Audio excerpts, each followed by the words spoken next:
Good evening, and welcome to the City of Victoria regularly scheduled City Council meeting for Tuesday, December 3rd, 2024. Ms. Hilbert, would you please call roll? Yes, sir. Councilman De La Garza? I am present. Councilman Kidder? Here. Councilwoman Butler? Present. Councilman Lofgren? Here. And Mayor Pro Tem Young. I am here. At this time, I invite you to rise for the pledges and remain standing for a brief moment of silence. I pledge allegiance to the flag of the United States of America and to the republic for which it stands, one nation, under God, indivisible, with liberty and justice for all. Honor the Texas flag.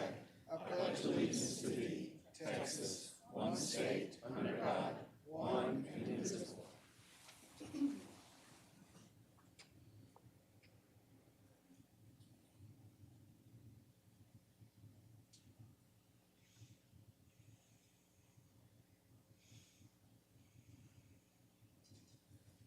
Thank you. Once again, welcome to the meeting. Mr. Garza, good evening. Good evening. Great seeing you. Pro Tem and council members. Do you have any announcements and or reminders this evening? I do. I have several. I'd like to start by reminding council that we will convene on Tuesday, December 10th at 3 p.m. here in council chambers for our quarterly workshop. We expect that meeting to last a couple of hours. And then, more importantly, we have a slew of different events kicking off this weekend and that'll be taking place over the next couple of weekends. And so I'd like to remind the public about those. The Victoria Main Street program invites residents to kick off the holiday season with our HEB Christmas tree lighting ceremony that'll take place this Friday, December 6th at 5:30 p.m. in De Leon Plaza. Come see the tree in its new home on the plaza and enjoy the new decorations and photo opportunities. The City of Victoria Parks and Rec Department invites residents to come out and view the lighted Christmas parade that'll take place this Saturday, December 7th. The parade kicks off at 6 p.m. at Goodwin and Main and features over 100 entries, ending with Santa Claus, of course. Local food vendors will be present around the parade route as well. Following weekend, on Saturday, December 14th, from 10 a.m. to 8 p.m., the Victoria Main Street program will host our annual Merry on Main event in downtown, featuring local vendors, food trucks, kids' activities, live music, and special holiday surprises. The public is invited to attend this free event downtown. That same weekend, the public library will host its 34th annual Gingerbread House Workshop on Saturday, December 14th. On Sunday, December 15th. Let me just start again. I'm That's confused. super confusing. Yeah. I don't know. At this point, it's next weekend. Come on, people. The Victoria Public Library on Sunday, December 15th at 2 p.m. will host its 34th annual Gingerbread House Workshop in the Community Center Dome. Gingerbread House kits will be provided while supplies last. Thank you to the Friends of the Library for their annual support of this family tradition. Additionally, on behalf of CVB and Discover Victoria, Texas, we'd like to remind the public that our You'll Love Shopping Victoria holiday shopping promotion is currently ongoing and ends on December 19th. For more information and to download your shopping passport, visit discovervictoriatexas.com. And lastly, for me, I also want to show this off on camera somehow because this is the City of Victoria's Walk Across Texas Championship trophy that we earned. A little bit about the program. On September 20th, employees from the City of Victoria and Victoria County entered an 8-week walking challenge called Walk Across Texas that was hosted by Texas A&M AgriLife. Employees of the City of Victoria and the county were challenged to create teams of 8 people who would walk at least 832 miles as a team, which is the length of I-10 across the state. Dr. Young and AJ Gonzalez competed in a stationary bike challenge to kick it off. You may remember that event, Dr. Young. I've tried to forget it. We have a video. No, I'm just kidding. That's a joke. But at the end of the process, the City of Victoria was crowned the winner of this challenge. Our City of Victoria overall team consisted of 24 internal teams, which encompassed 152 participants. Our total mileage as a City of Victoria was 29,215. That's quite a bit. Our top performing teams included our Victoria Police Department SWAT team, our New Kids on the Sidewalk, which was a team from our planning department, and another team with the Victoria Police Department. So clearly our police officers walk quite a bit. But in any case, this is very exciting because obviously we're a prideful bunch, and we will display this proudly at City Hall and make it a point to hold on to this forever. Yes, let's keep it. Yes, that's right. And lastly, I'll turn over briefly to Allison for another brief announcement.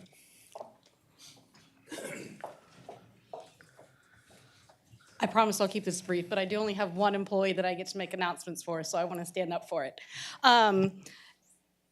A few months ago, Councilman Lofgren came to me and said, could you please look at our ordinances and look at ways of helping out our law enforcement? Is there something we can tighten up? Is there something that we can add that would help them do their job better? And so we identified what you're going to see in the BYOB ordinance as a problem of having the abundance of calls very late at night. And so we decided that that was going to be something we were going to try to tackle. And the reason that I bring that up is because even though that was something that Mr. Lofgren and I had discussed previously, it was really Ruby Boone that took the helm. She did the Lions portion of the work on that ordinance. And that was really the first time that she was able to take the helm and run with it and go, and I'm incredibly, incredibly proud of her. And I think that she should have the credit that's due to her. And the reason that I bring that up this evening, because that's on second reading later, is because I do want to announce that last month I decided to promote her to Deputy City Attorney. And so I would ask you all to recognize her. Where is she?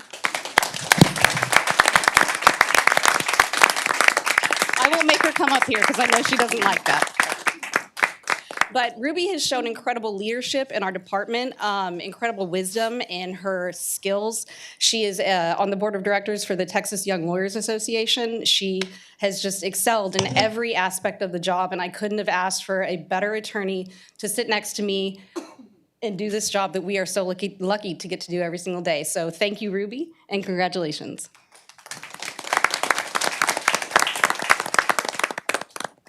Thank you, Ruby. Congratulations and welcome on the. Thank you. I had a moment. Welcome and congratulations on the promotion. Well deserved. Yeah. Yeah, just We had the same thing for lunch today, so we're a little off. Those are all the announcements and reminders we have for this evening. okay. Then we'll move on to item 2A. Okay. Item B2A is the December Keep Victoria Beautiful Beautification Award. Hi, Ms. Huger. Hello. Hello, good evening. Mayor Pro Tem and Council. I'm here to announce our beautification winner, but first I want to give you the update on our last cleanup. And several of the mayor was there and Councilman Young was there. We always have great representation from the city and the county at these cleanups. This one was on the south central side. We're calling it Original Town Site South Central.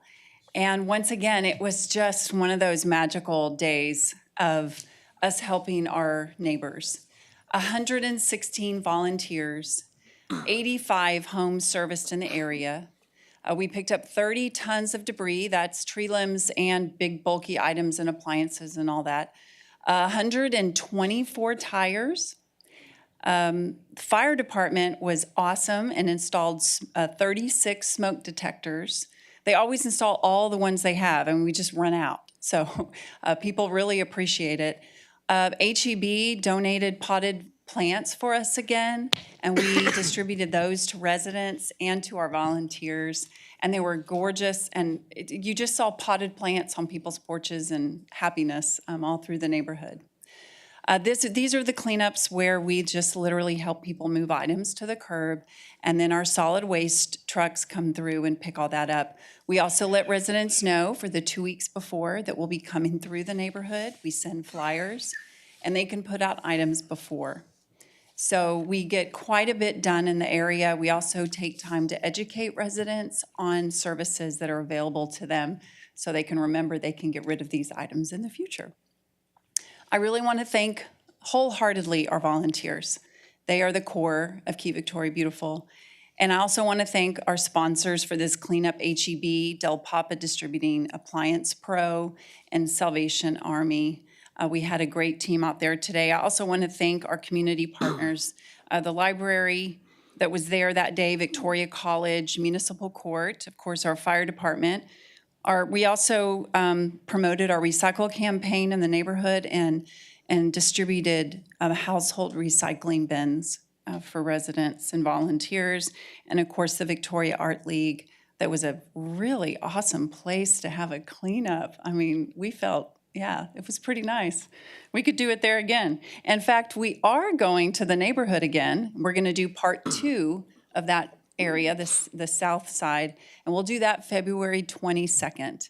So we'll be doing this again and hitting the other part of the neighborhood. So once again, thank you everybody for the support of this. Thank our volunteers and our sponsors. Always a great time and a great event. It was a blast. It's always great fun. So now we'll get to our Beautification Award, and Meredith Bird, our chair of KVB, is here to do that. Good evening, Council and Mayor. Good evening. So tonight, our December award is going to a literal hidden gem. The Hospice of South Texas Dornberg Center on Millette opened in 2017. And if you're driving down Millette, you might drive right past it and not realize what a beautiful facility this is, because there's a long driveway that goes out to their building, and it is really I don't know what to say other than that it is so beautiful just from top to bottom. Their grounds are maintained by a couple of staff members and a large network of volunteers. The landscaping is beautiful. They have like a little meditation garden with a water feature and benches, and it is so comforting and so serene. And a lot of work goes into keeping this facility looking as gorgeous as it does, and serving their clients, their visitors who are coming in to visit patients at a really hard time. And this is really, like I said, just from top to bottom, it's a warm, comforting, beautiful place. And so tonight, we are honored to give our December Beautification Award to Hospice of South Texas.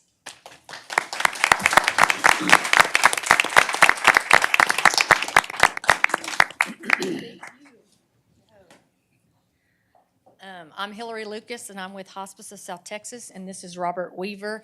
He is the head of our landscaping crew, these gentlemen that do all the work there, so we couldn't do it without them. And you also, yeah. And so we would like to thank the City of Victoria for recognizing the hard work of our Hospice of South Texas landscaping volunteers and what they have put into making the grounds of our Dornberg Center of Compassion beautiful. These gentlemen give graciously of their time and talents so that our patients and families are surrounded by beauty as they make their final journey home. They are the representation of the dedication of all our 130 volunteers, and we thank you for honoring them tonight. We could not do it without them, so it's all them. Thank y'all so much. Thank you.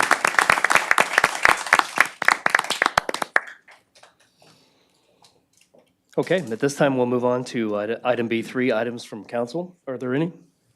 I have one. Okay. Today, the City of Victoria hosted the 11th Annual South Texas Transportation Conference. And one of those speakers was our own Assistant City Manager, Derek Farrell. And I would like to ask Derek to come up and just briefly talk about what he presented today. It was one of the highlights of the conference, had a lot of people engaged and interested. And one of the things that you discussed was broadband, but specifically a broadband challenge. And if you would elaborate on that, I think that would be great. Sure. Thank you. And that's very kind. I don't know if it was a highlight, but nobody fell out of their chair sleeping, so that was a good sign. As most of you probably know, we did our broadband program a few years ago in order to improve connectivity across the city, and we were very fortunate to have private investment take the full burden of everything. We spent no government dollars on AT&T and Sparklight's fiber to the home network. The end result was people got dedicated fiber, synonymous up and down speeds in their homes. And to be honest, even in cases where Optimum expanded and built more nodes, they saw less traffic on their network, which improved the signal for their existing customers. So inside the city limits, we are a fully covered community. When you review the FCC's broadband connectivity map, outside of any metropolitan area in Texas, we're probably the best covered area inside of that map. The federal government, through the NTIA, the National Telecommunications Information Agency, awarded the state of Texas $3.3 billion with the mandate to provide every, what they call a BSL, a broadband service location, every address in Texas has to be covered with at least 100 download and 10 up. So the definition of an underserved area is anything that's below 100 download and 10 up. The definition of an unserved area is anything that's below 25 download and 3 up, which is the 2015 definition of broadband itself. So in Victoria, inside the city, to my knowledge, that does not exist. In the county, there are a few areas, but in trying to make a map for the slides that I showed today, I had to go all the way to Hallettsville to find a red dot. So it was rewarding to see that.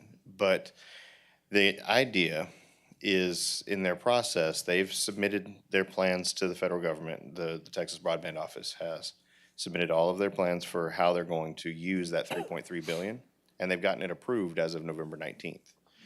They're on to what they call their challenge process, which started today. You can go to the Texas Broadband Development website, and there's a registration process you go through. And if you know of an area or you find an address that is a green dot, but you really don't have the connectivity they say you have, you can report that to the Broadband Development Office, and they will change your dot to a red dot, meaning you're eligible for funding. None of the green dots are unserved or underserved, right? Now, there is a rebuttal process. So if at my house I didn't feel like I had adequate service, I submit my address as a claim. Then the internet service providers have the opportunity, they have 14 days after my submission to come back and say, no, we do serve that area, and provide proof of that. Now, this challenge process lasts from December 3rd through December 14th. December 17th. They have 14 days, right? So today, from 14 days from now. And the intent is that when the process is done, the state will solidify a final map of coverage. And for every red dot on that map, the federal government says they have to fund programs and projects through internet service providers to get adequate coverage to those areas, so that by the time this project is done, by the time the $3.3 billion is spent, there is not an unserved or underserved address in Texas. That's the goal. What a challenge. Yeah. But so the trick is that the only people who can submit challenges in this by this federal law are units of local government, so cities, counties, right? I think they even include HOAs in that unit of local government. But there are units of local government, nonprofits, or internet service providers. The state of Texas created a resident portal. So you and I can go on, or anyone we know can go on to that resident portal, register, submit our claim, and another nonprofit will bundle all of the resident claims and submit that on their behalf. So there's a full process between now and December 17th, and the biggest reason to get that map right is because that will determine who gets funding and where the funding goes. So outside of Victoria, in our region, it's critically important for the growth of the region. When we talk about growing our local economy, it's critically important that we see connectivity all across the 7 counties of the Golden Crescent. Any questions? Great information. Thank you. Thank y'all. Thank you. Thank you, and you did do an amazing job today. You represented our city very well. Thank you. I mean, it wasn't ammonia. It wasn't ammonia, but yeah, I did all right. By the way, Mr. David speaking Garza. about ammonia, we do have two representatives, one who spoke today, and I can't remember her name, but I'd like for both of them to stand up because they did a fantastic job on the new plant that's coming to the barge canal. Lee Raymond, and I can't remember your name, I apologize. And Catherine, she's down from New York, but give them a round of applause. They did a fantastic job today. Thank you for coming to Victoria. Is there any more items? Oh, all right. Seeing none, we'll close that and move on to citizens' communication. At this time, I'll call your name, invite you to come up to the podium, state your name, and if you'll please limit your comments to 3 minutes. Steve Moses.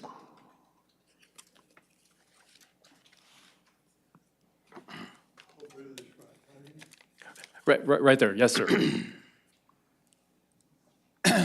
Esteemed members of the City Council, I stand before you today heartbroken and outraged to demand justice from my beloved wife, Norma Moses.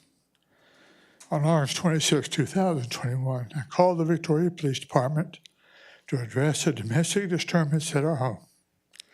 Instead of protecting my wife, the responding officer, Sergeant Swanson, facilitated my wife's abduction by her daughter, Ruth Franks, and Ruth Franks' husband. This act of blatant disregard for my wife's rights directly contributed to her tragic and untimely death in 1 month. The Victoria Police Department has repeatedly failed to hold Sergeant Swanson accountable for his blatant police misconduct for almost 3.5 years. I urge the council to do several things. 1, conduct a thorough independent investigation into the events of August 26, 2021. 2, hold accountable Sergeant Swanson for his misconduct. All of you have a flash drive that proves everything. 3, demand the resignation of Sergeant Swanson and the current chief of police, or he can retire, for the failure to uphold the law and protect the citizens of Victoria. I will not rest until justice is served. I implore you to take immediate action to ensure that those responsible are held accountable and that such tragedies never happen again. I have an addendum. Sergeant Swanson and Officer Sepulveda stood idly by inside our home as my wife's belongings, including essential medical supplies, were stolen from our home by Ruth and Jacob Franks. This theft, facilitated by Sergeant Swanson's negligence as a police officer, further compounded the trauma and suffering inflicted upon me, the husband. I don't know how much time I have left.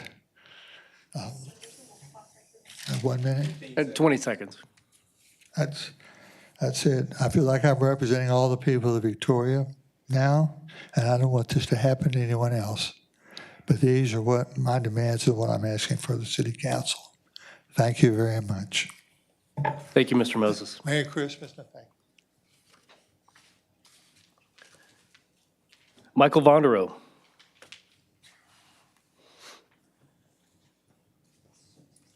Good to see you, Mr. Vonderow. Thank you. Good evening, ladies and gentlemen. I'm Michael Vonderow. I live at 2204 East North Street, Victoria Oaks. I had a tooth problem yesterday, and I didn't have $400 for the dentist, and I got a dental student to do it at the Victoria Health Center for $75, and he performed it like he was a 20-year surgeon, so I appreciate his effort, and that even included the x-ray, so I appreciate it. And at the Salvation Army, they had 2 municipal court clerks volunteer, so I appreciate that. And Attorney Boone, congratulations on the promotion, and she gave me the number to TLA, Texas Leo a legal Rio Grande program because I'm being evicted on December the 23rd, and the management and the owner won't tell me why. And that's rude and crude, right before Christmas, I guess maximum effectiveness. And I think what they plan on doing is they get a forcible detainer and then a writ of possession, and they destroy your trailer house after that. No one's offered to buy it from me. One person wanted to buy it, but the management said, no, you can't sell it and leave it on there. And the cost to move it ain't worth it. So they want it moved by the 23rd. And they said, well, the general manager said you can do it to the 1st, but they just want me to stay to the 1st to get 8 more days. So I'll do it like they said on the 23rd. But management and the trailer park owner still isn't taking care of it. He's a personal injury attorney and makes good money. And there's a big fence in front of it, so there's no way to move it. There's rocks and stuff, and they failed to adequately take care of it. But I do appreciate the SWAT team on a major drug bust in the trailer park. And despite the tenant being busted and in jail, he still wasn't evicted. And Jordan Fries, I appreciate him for prosecuting him. Even though he just got busted in August, he's ready for parole. And I hope he can contest his parole because he got 5 years. He don't need to be getting out, at least do half his sentence, And appreciate the Special Crimes Unit for busting the trailer park manager 3 times. That's pretty pathetic when you can't trust a trailer park manager. Thanks, and Merry Christmas. Merry Christmas to you. That completes citizens' communication. At this time, we'll move into items with public hearings. Item C1 is an ordinance amending the 2024-2025 budget of the City of Victoria to keep our TMRS plan with retroactive COLA in the amount of $203,966. Good evening, Mayor and Council. I'm not as buff as Wesley, but I'm going to handle the next couple of items here on the agenda. This one we don't have a formal presentation for. This is a pretty straightforward item. You may recall that when we went through the proposed budget process and ultimately adopted the budget, we adopted it with a savings in our TMRS rate, basically. We adopted a budget that included a TMRS rate of 17.69%. Ultimately, and I'll get into it in more detail for the next budget amendment, but we ended fiscal year 24 much healthier than what we anticipated. So that contributed to the recommendation to not make the change to the non-retroactive cost of living adjustment for TMRS. More importantly, though, the mayor appointed a compensation and benefits committee made up of 3 of y'all, and we felt that it was prudent to not make any changes of any kind, regardless of how minor they might be, to allow the committee time to take a deeper dive into the city's finances and ultimately make a recommendation on any changes to benefits or proposed pay programs moving forward. And so this item simply makes the budget whole by tapping into $203,000 from our reserves to make the budget whole and not make any changes to TMRS. That bumps up our rate back to 17.96%. Okay, at this time, I'll open it up for public hearing. Seeing no one, I'll close the public hearing and I'll entertain a motion. I move we adopt C1. Second. We have a motion and a second. Is there any discussion? Seeing none, I'll call for the vote. All those in favor, say aye. Aye. All those opposed, same sign. Motion passes. Item C2. Item C2 is an ordinance amending the 2024-2025 budget of the City of Victoria for costs related to the PTO Buyout Program in the amount of $1,226,076. Okay, so as I alluded to, there's a committee made up of 3 council members that is taking a deeper dive into our finances and to help put together a proposed pay program moving forward. However, part of the committee's work is also looking at some low-hanging fruit opportunities as they arise throughout the year. And so one of the very first things that we discussed with the committee was this reality that we ended fiscal year 24 with more funds than we anticipated. And so I want to start this conversation by first summarizing what that looks like before I delve into the details of the program. Yes, I'm pressing the big one. Up. Go back. Okay, so I'll do the math for you. What is going on? I'm not doing anything. Okay.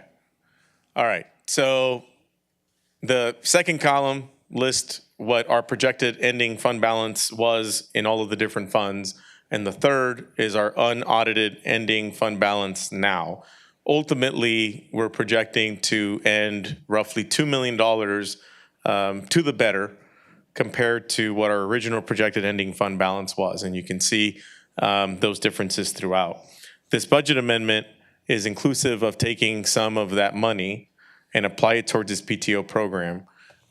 Normally, what happens to this excess fund money is that it basically just goes into our fund balance. And we utilize these funds the subsequent year to go towards one-time expenditures. Every year, as you know, when we go through the audit, we always end up in a much healthier financial position than what we projected for a slew of different reasons. This year in particular, rather than just reverting to that normal process, we felt it was important to bring it up to the committee, but also propose utilizing some of that cash in this very unique way in the form of a one-time PTO buyback program. So again, the budget amendment takes part of this $2 million in additional funds, as well as taking $500,000 from the city council's stabilization fund. And so that's how ultimately we came up with the $1.2 million. So I just wanted to be transparent with where the money's coming from. Can you help me go to the next slide, please? And so one of the driving factors, or several of the driving factors behind the PTO program, was this realization that it's been quite a year.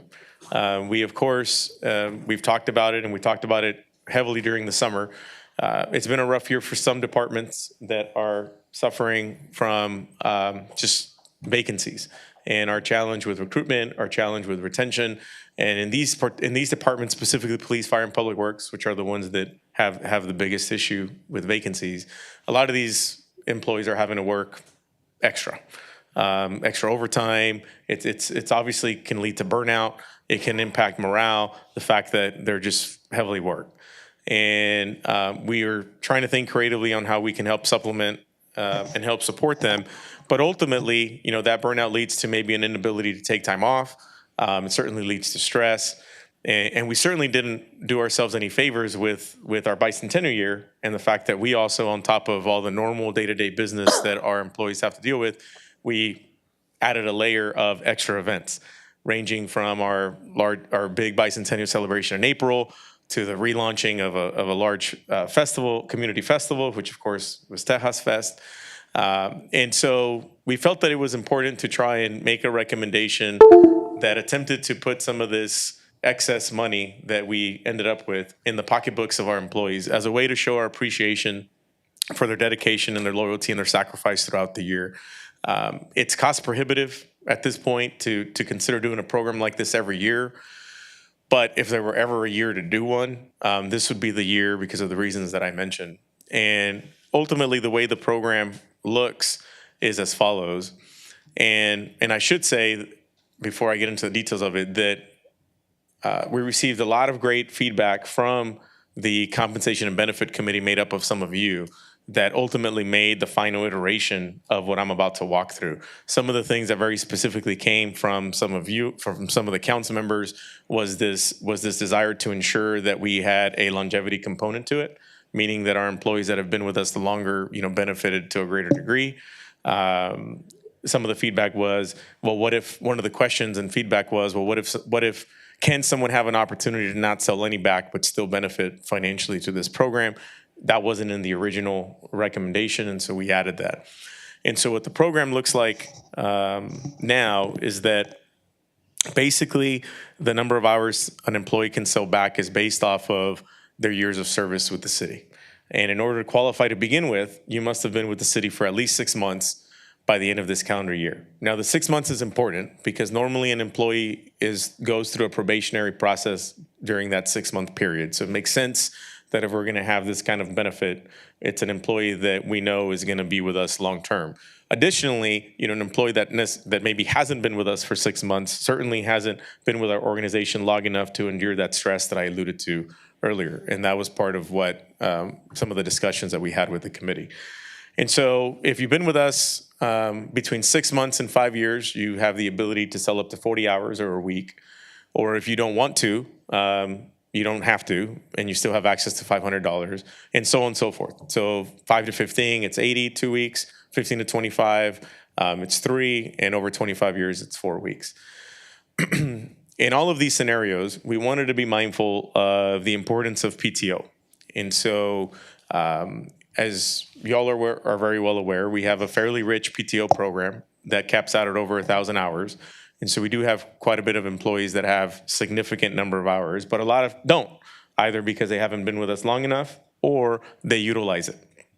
And so we wanted to make sure that we didn't take or even offered an opportunity to take all of the PTO hours that an employee has, because we wanted to be mindful of the fact that an employee needs some PTO in case they get sick or something else happens. They need hours to even have an option to contribute to our catastrophic leave pool policy, and so we didn't want to take that away. And so for employees that had below 60 hours, they wouldn't be able to sell any back, but they'd be able to receive the $500. And if an employee would not be able to sell hours that would lead to them having less than 60. So always maintaining 60 for an employee was a key objective of this process.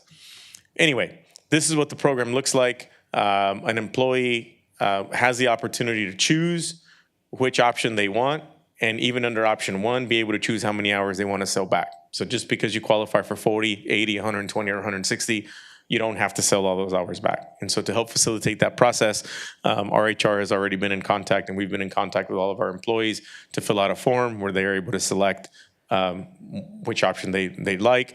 And one of the feedback from a council member was also to provide a payout option after the holidays, because we do have a lot of employees that obviously have already scheduled some leave for the holidays, and it might make it a little confusing to figure out, how many hours do I have available versus not. And so an employee can choose whether they want that payout December 20th or January 17th. For those 2 dates, they have to submit basically how many hours they want to sell back a week prior to that payout date. And please feel free to add anything that I might be missing from the council members that are part of the committee. I know it's a lot of information, but I think it's important for us to be transparent with what we're doing here, because I do think that this is a really great program. It's received a lot of great positive feedback already, as word has gotten out about this item being discussed tonight. I think it's achieving its purpose of employees feeling appreciated by us being able to do this one-time PTO buyback program. You did a good job. So, Great job. Finished? yes. Okay. At this time, I'll open it up. C2 for any public comments. I just had flashback Jeff Bach night. Jeff Bach. I would have kept that to 3 minutes then. Yeah, exactly. I may have missed it and you might have said it, but just for those that maybe are interested, what happens if someone does not submit by that time frame? Is there a payout for them, an automatic? I didn't hear you say. Yeah, I mean, we certainly didn't necessarily specifically discuss what if somebody just ignores, these deadlines. I mean, we're certainly taking every opportunity we can to remind employees to submit a preference. Our HR department's actually going to be hosting some in-person meetings throughout our organization. That'll produce a good opportunity for our new HR director to get out there, but also have HR staff help employees through this process to ensure that they do meet these deadlines. Thank you. Okay, right now we're at public hearing for item C2. Seeing nobody, I'll close the public hearing and I'll entertain a motion. Motion to adopt item C2. I second it. Okay, I would, we have a motion, a second. I would like to thank the Compensation and Benefits Committee as well as the staff that worked on this. But more importantly, thank you to our employees for their continued dedication to the safety and quality of life of our citizens. I think this is a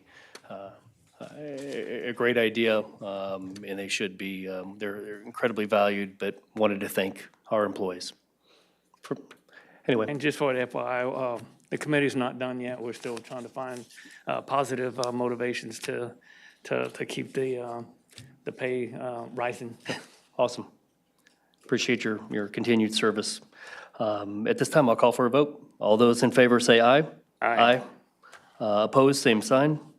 Item C2 passes. We're on to the consent agenda. Item D1 is the adoption of minutes of the regular meeting held on November 19th, 2024. Item D2 is an ordinance amending the 2024-2025 budget of the City of Victoria and carrying forward encumbrances outstanding at September 30th, 2024. This item is on second and third reading. Item D3 is an resolution approving the fourth and final contract renewal for the mowing of Loop 463 with Andrew Rodriguez, DBA AJ Shredding, in the amount not to exceed $56,000. Item D4 is a resolution approving the second contract renewal for mowing and maintenance of Evergreen Cemetery with WCD Enterprises LLC in the amount of $56,388. Item D5 is a resolution approving variances to Section 21-259A and Section 21-260F for the proposed preliminary plat of Glen Haven Cottages subdivision, being a 7.47 acre tract located at the north side of Ball Airport Road between Mason Circle and Tuscany Drive. Item D6 is a resolution approving a professional services agreement with Doucette and Services Incorporated for design services for the Staten Avenue West Outfall Stream Erosion Protection project in an amount of $130,000. Item D7 is a resolution approving a professional services agreement with DataVox Incorporated for the upgrade and configuration of the city's phone system in the amount not to exceed $140,671.57. Item D8 is a resolution approving payment to TCEQ for the TCEQ annual water supply fee, water system fee for the city's public water system in the amount of $60,995.20. Item D9 is a resolution approving the purchases of 3 John Deere utility vehicles from Deere and Company for a total amount of $53,895.28. Item D10 is a resolution approving purchase of raw water pump for the regional wastewater treatment plant from Austin Armature Works LP in an amount of $78,960. Item D11 is a resolution approving the purchase of 1 new 2024 Chevrolet Silverado 1500 from Sames Motor Company Incorporated in an amount of $52,540. I'll entertain a motion. Motion to approve the consent agenda as read. I second it. We have a motion and second. All those in favor say aye. Aye. Aye. Opposed, same sign. Consent agenda passes. Do you need some oxygen? No, I'm good, thank you. Okay. I have my asthma inhaler with me. So. Item E1 is an ordinance amending Chapter 15 of the Victoria City Code to prohibit the operation of BYOB establishments between the hours of 2 a.m. and 7 a.m. Monday through Saturday and 2 a.m. and 10 a.m. on Sunday. Prohibit the consumption of alcoholic beverages at BYOB establishments between the hours of 2 a.m. and 7 a.m. Monday through Saturday and 2 a.m. and 10 a.m. on Sunday. And amending Section 14-9, hours for sale and consumption, providing penalties for violations, repealing conflicting ordinances, providing a savings clause, providing a severability clause, providing an effective date, and providing an open meetings clause. This item is also on second and third reading. Good evening, Chief. Mayor and Council, good evening, sir, ma'am. Does anybody have any questions about, wow, this is a. It's okay. I fixed it. You got it? Okay, big buttons forward, bottom buttons back. Yeah. Okay. It's the same presentation. This is the third time, so does anybody have any follow-up questions that we need to address? Chief, how many, oh, I'm sorry, go ahead. Go, no, go. Oh, I was going to ask, how many businesses does this affect For right that you're now- aware of? For what, being aware of, 2. Okay. Have we been in communication with those businesses? I tried yesterday and today to reach out to both those entities about this meeting and the proposed, and I got no response on one of them, and the other one, the ladies hung up on me and said, wrong phone number. Okay? Thank you. Yes, sir. I would like to thank Councilmember Lofgren for pushing on this so that this comes to the forefront. And what it brought to mind for me was, will we need any additional resources to enforce compliance? I understand that we're utilizing additional resources right now for those establishments. How will enforcement look for you? Just maybe along the line of just the advertisement of the fact that the ordinance is going to affect, if we should. Basically, the normalcy of the ordinance, just like in any other ordinance. We can, it's whatever council wishes for us to do, we'll be happy to do that. If we want to give a grace period, that's an option as well. It's whatever direction that we get. The additional resources would simply be putting it on the website. If we had to, put it in the newspaper as normal, as routine. Will it need any additional staffing from your team? I wouldn't believe so, no, ma'am. Okay. Any other comments or questions for Chief? Thank you for all the work that you've done on this, and Yes, sir. thank Ms. Ruby and Ms. Lacy for everything that they've done. I think it's a positive step step forward for the citizens of Victoria and the protection of the police officers. I agree, well said. At this time, I'll call for the, well, we already have a, I move we adopt E1. thank you, a motion. I Do we have a second? There's a motion, a second. No further discussion. I'll call for the vote. All those in favor of item E1, say aye. Aye. Those opposed, same sign. Item E1 passes. Item Thank you, E2 Chief. Yep. Item E2 is a resolution approving a lease purchase agreement for the Pierce Saber fire pumper from Siddons Martin Emergency Group via buy board contract number 746-24 for $900,942. Good evening, Chief. Good evening, council. Okay, I just wanted to share with you and support with the lease purchase option that we were talking about. Wanted to share the fleet management program. And basically it deals with our fire engines, ladders, our ambulances. And the goal here is we want to make sure that our fleet is current, it's flexible, and that it meets the needs of the city and as well as the county. And we want to ensure that our equipment is reliable, it's safe, it's operational, ready to serve the community.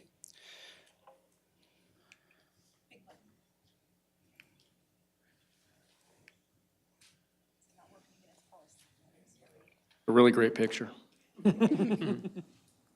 So, with the fleet management strategy, it's really based on two primary things, and that's the year of the apparatus, years of service, and then, of course, the total mileage on the apparatus. These factors are crucial to ensure the safety of our firefighters and, again, the effectiveness of serving the community and having an operational readiness for response capabilities. We want the apparatuses to make sure that they have the latest in safety technology and that we're not stuck with something that's outdated. So the industry standard usually is for an apparatus in years is usually 10 to 15 years, and the mileage is about 100,000. At the top, you can see the top chart of where the department is right now, present with our heavy apparatuses, our ambulances, and other support vehicles. And over to the right column is where we would like to be. Doing this, again, it increases and enhances our ability to serve the community, and it just overall provides a better service, both for the city as well as the county. Having the additional apparatuses also enables us to support the frontline resources with reserve resources, and then should a frontline resource go down, we have available reserve resources that can be operational ready and could be put in service, and it limits the downtime on that. So as you can see, the bottom chart, that's basically what is the replacement schedule. Now, what I'm the info that I know of on this replacement schedule, it is rather older. It really needs to be reevaluated, which that's what we're doing, because the time that this was developed was several years ago, and the times have changed with the demand for service. As you well know, there's always an increase, usually a 4% increase in demand for service. And we are evaluating the replacement schedule, because even though the industry standard has that in place, but you also have to tweak that is comparable to your community needs and ensure that you're delivering the appropriate amount of resources to serve the community. So you can go to the next slide. So, we're talking about this why a lease purchase agreement, and basically it creates a lot of flexibility for us. It creates a lower upfront capital expenditure, it creates predictable monthly payments, and it allows us to allocate our funds to other critical needs of the department, such as personal protective equipment, station needs, training, and other things like that.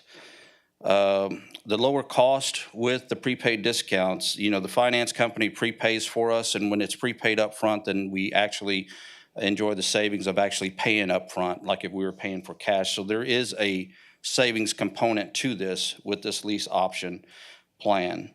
And as far as the deferred payments, we would not be making the first payment until December 1st of 2025, which actually would go into the next budget cycle. And that's all I have. I'm happy to entertain any questions. How much does a ladder truck cost? So Just I have this here. I didn't want to shock you. A ladder, I can just go over all of them. So an ambulance is usually about $425,000, $450,000 right now. An engine is just north of $1 million, and a ladder truck is about $2.5 million. I think people should, I'm glad you brought that up, because people in the community need to understand how much fire engines cost. They're not cheap. Well, and I think part of that too is, just 5 years ago, Yeah, they were. the cost of an engine was maybe 60% of what it is now. But definitely with COVID and, industry and stuff like that has definitely, with everything, has caused a rise in cost. What's the age of our current fleet? So the age, I would have to look at every apparatus. If you're looking for an average, I'd have to look at that, and then I could get back with you on that. But I could not, off the top of my head, give you an absolute answer on that. But the trick is, constantly being, making sure we're ahead of the game, making sure we're getting the apparatuses, and making sure, like I had said, that we're not stuck with something that's outdated. So are there industry standards so I see where we have the future goal. Mm-hmm. Are there industry standards for a community of our size, for the number of each of those things that we should have, and how do we line up with that currently? So there are industry standards. There's NFPA standards. There's the ISO standards that these businesses and stuff can come in, and they do a report based on the coverage, your hydrants, your apparatuses, your resources, and then that's where they develop the ISO rating. How do we fall in that currently? So right now we are at an ISO level 2. The best you can have is an ISO level 1. And do we have the appropriate amount of ambulances, the appropriate amount of fire stations, fire trucks, pumpers, ladders? So I think with that, we have to, right now we are meeting the demand, but to make sure that we are staying current, and with future, we have to grow.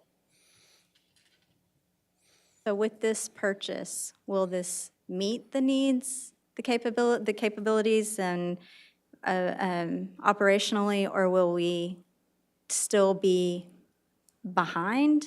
So with the purchase of this apparatus, this will help us, it will be adding to the fleet, so it will help and increase coverage. And so I see where this is a benefit of adding the engine. It increases, it's kind of a twofold issue that we're kind of tackling here. It increases our fire suppression coverage, but it also, pairing it with a ladder company or a ladder truck, it actually prolongs the delay of purchasing that $2.5 million truck.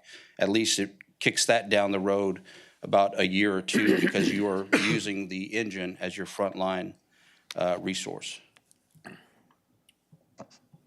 Certainly not for now, but I think it would be beneficial for council to see what our needs truly are and what the age of our fleet currently is, at least an aggregate of that, so that we can look at what those costs look like, so that we can do exactly what you're asking, plan for future goals, or look and see if there's immediate goals and things that need to be done now.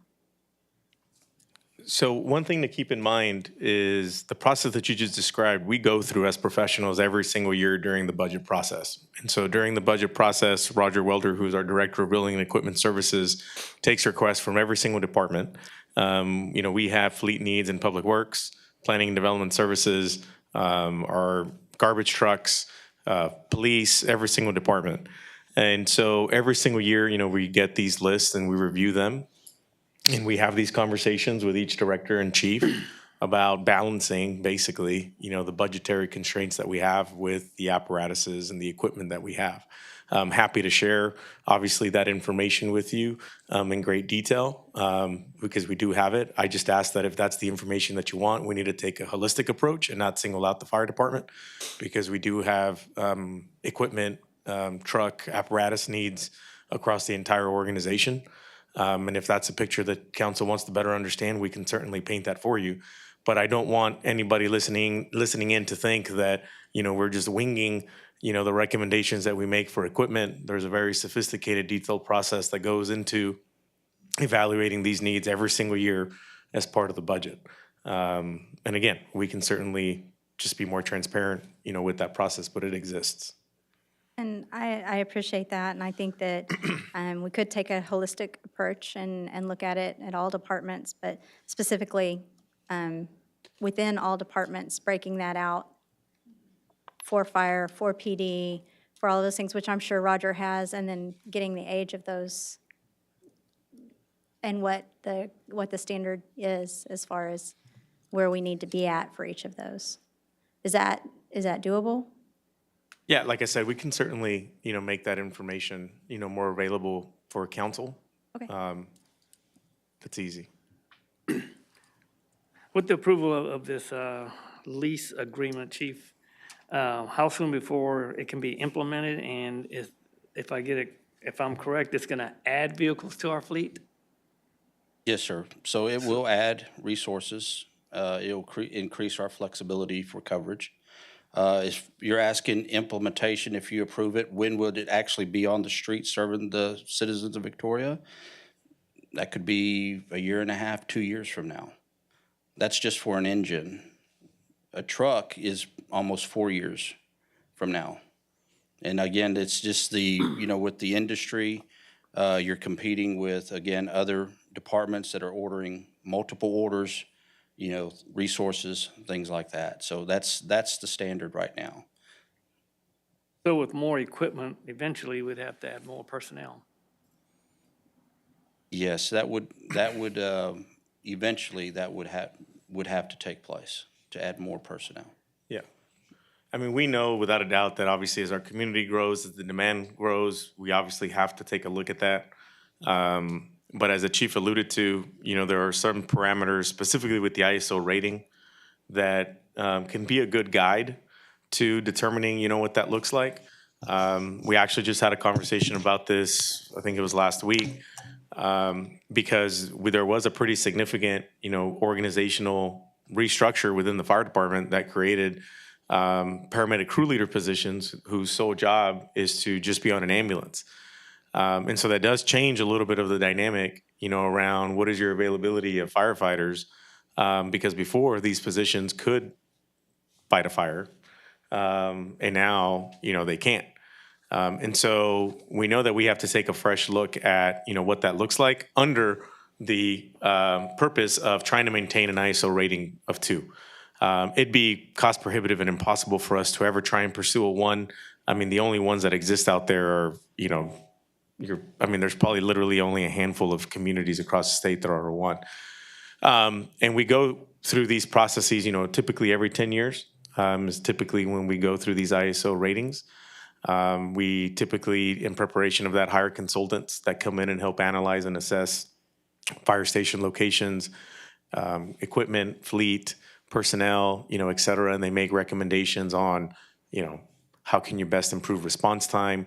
Because ultimately the ISO rating is based off your ability to be able to respond and deal with an issue, which obviously keeps property damage lower, and that's the connection with insurance rates. And so that's a process that we're undertaking. So it's not just an issue of fleet or just an issue of personnel.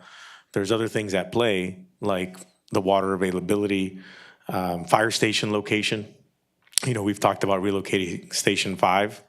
That's been a recommendation and coming from an ISO rating consultant to relocate it to better be able to fill a gap that we know exists in the core of our community from a response time standpoint. So it's a holistic picture, and I just think it's important we understand that it's a holistic picture and that just talking about fleet isn't alone, going to move any needle. Well, thank you for bringing that up and discussing that. Is there any more conversation? I guess we kind of jumped ahead. We didn't entertain a motion, but we will. Is there a Motion to approve, item E2. We got a motion and a second. Any further discussion? All right, this time I'll call for the vote. All those in favor say aye. Aye. All those opposed, same sign. Item E2 passes. Item E3 is a resolution awarding the contract for Briggs Boulevard Thank you, Chief. at Spring Creek Thank you all. for the water and sanitary sewer improvements project to Branch Construction Company LLC in the amount of $329,470. Good evening. Good evening, Mayor Pro Tem, Council. Tonight, I'm here to ask you to consider award of a construction contract for the utility improvements on Briggs Boulevard at the Spring Creek Crossing. This project involves the relocation of a 12-inch water line around through some of the new right-of-way that was purchased for this project for the TxDOT construction of the new bridge. Approximately 750 feet of 12-inch water line would be installed. There would also be some sanitary sewer work. One sewer manhole would be removed and a segment of line would be put in its place. A new sanitary sewer manhole would be installed further upstream away from the creek. And closer down to the creek, there is an existing manhole that is at a T junction of two sewer lines. That manhole, we would need to go in and do some rehabilitation to the inside of it. The concrete interior has deteriorated considerably over the years. The budget estimate for this was $250,000. 3 proposals were received, and we structured these proposals in the form of a base bid and an alternate bid. The primary difference between these two was the material for the pipe to be used on the water line crossing. The base bid was a fusible PVC pipe. The alternate bid used a fusible high-density polyethylene or HDPE pipe. I knew there was a cost difference between the two. I didn't know just how much of the cost difference. This gives me some background information going forward for future projects. The 3 proposals received were from Branch Construction Group, LLC, Mercer Construction Company, and J&R Contracting Services, Incorporated. When we scored the proposals, Branch Construction Group was determined to provide the best value to the city utilizing their alternate bid of $329,470. This bid price is about $79,470 over our budget. We believe that there will be some cost savings. Going into the bid, we determined that there was no way to shut off the water from Millette Drive to the other side of Citizens Healthplex. The Twin Pines nursing home right there is tied onto that line. It's on Briggs Boulevard, and we would have had to shut them down for water for a period of time. Did not want to do that. So we put into bid 2 items to actually, it's called an inserter valve. These are expensive. They're about $40,000 a piece. Hence, we're about $80,000 over our original budget estimate. Now, we have, Public Works has told us of about they have located actually a valve that will allow us to maintain service at Twin Pines and still shut off the water between there and the creek then. So at a minimum, we'll at least be able to save $40,000 there. So. I'll entertain a motion. I move we adopt. Is it? I second. All right, I have a motion and a second. Is there any further discussion? Any questions? Oh, Thank you very much. At this time, I'll call for the vote. All those in favor say aye. Aye. Aye. Those opposed, same sign. Item E3 passes. Item E4. Item E4 is a resolution authorizing the redemption of a portion of the outstanding City of Victoria, Texas General Obligation Refunding Bond Series 2012 and the City of Victoria, Texas Certificates of Obligation Series 2014 during the city's 2024-2025 fiscal year. Good evening. Well, good evening, council. This item tonight is approving a resolution for the bond redemption that we had budgeted in our fiscal 25 budget. This is what gives the okay to give our paying agent notice that we are planning to redeem bonds, who will then notify the bondholders, and we have 30 days. So this payment would be made with our regular February 15th debt service payment.